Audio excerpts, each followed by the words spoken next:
کسی زمانے میں ایک سرسبز و شاداب شہر تھا جس کا نام نورآباد تھا۔ یہ شہر اپنی منڈیوں، ایماندار لوگوں اور محنتی تاجروں کی وجہ سے دور دور تک مشہور تھا۔ اسی شہر میں ایک تاجر رہتا تھا جس کا نام حکیم الدین تھا۔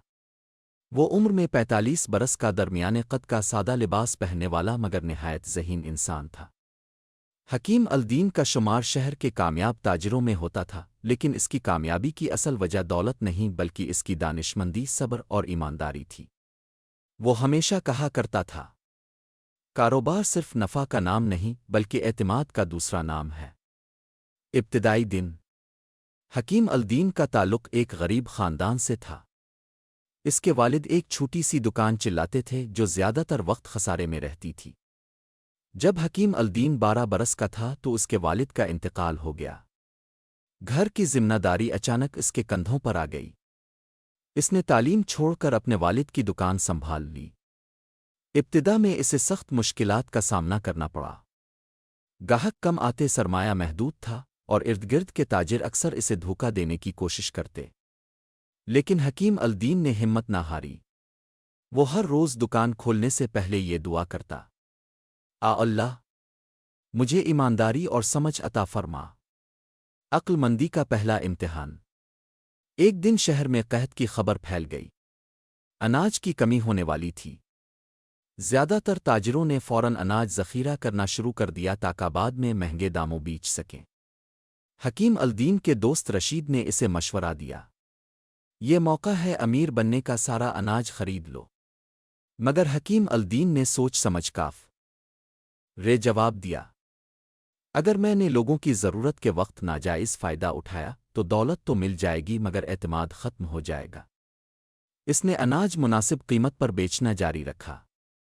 لوگ اس کے شکر گزار ہوئے اور اس کی دکان پر رش بڑھ گیا۔ مشکل وقت۔ چند ماہ بعد ایک بڑی تجارتی کمپنی شہر میں داخل ہوئی۔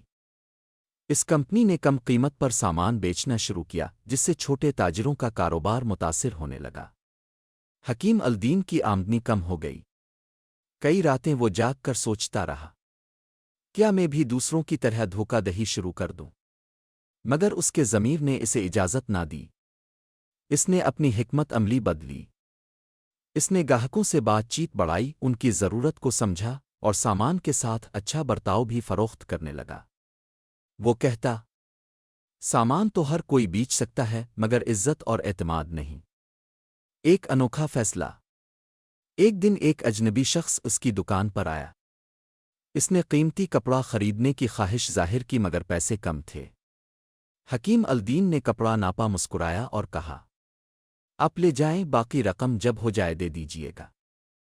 رشید نے حیران ہو کر کہا، تم پاگل ہو گئے ہو؟ واپس نہ آیا تو؟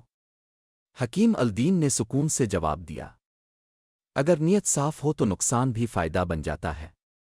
چند ہفتوں بعد وہی شخص واپس آیا، پوری رقم کے ساتھ، اور مزید گاہک بھی لے آیا۔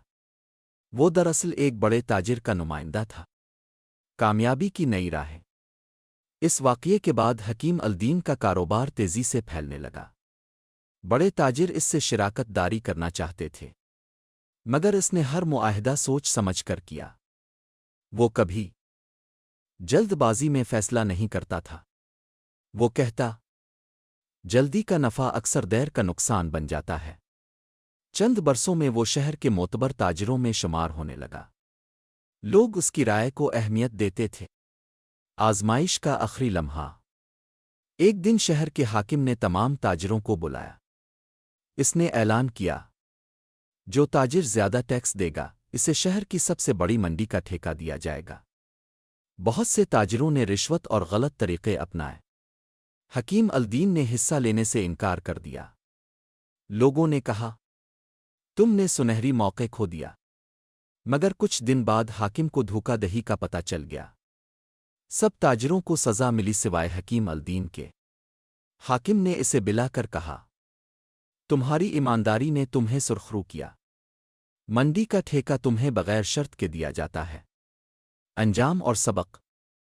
حکیم الدین نے منڈی کو نہ صرف کامیابی سے چلایا بلکہ چھوٹے تاجروں کو بھی موقع دیا۔ اس نے نوجوانوں کو سکھایا کہ ایمانداری کبھی ضائع نہیں جاتی۔ صبر کامیابی کی کنجی ہے۔ عقل مندی دولت سے زیادہ قیمتی ہے۔ وہ آخر تک سادہ زندگی گزارتا رہا۔ جب اس سے اس کی کامیابی کا راز پوچھا جاتا تو وہ مسکرا کر کہتا، میں نے کبھی نفع کو انسانیت سے بڑا نہیں سمجھا۔ اخلاقی سبق: عقل، ایمانداری اور صبر وہ سرمایہ ہیں جو کبھی نقصان میں نہیں جاتے۔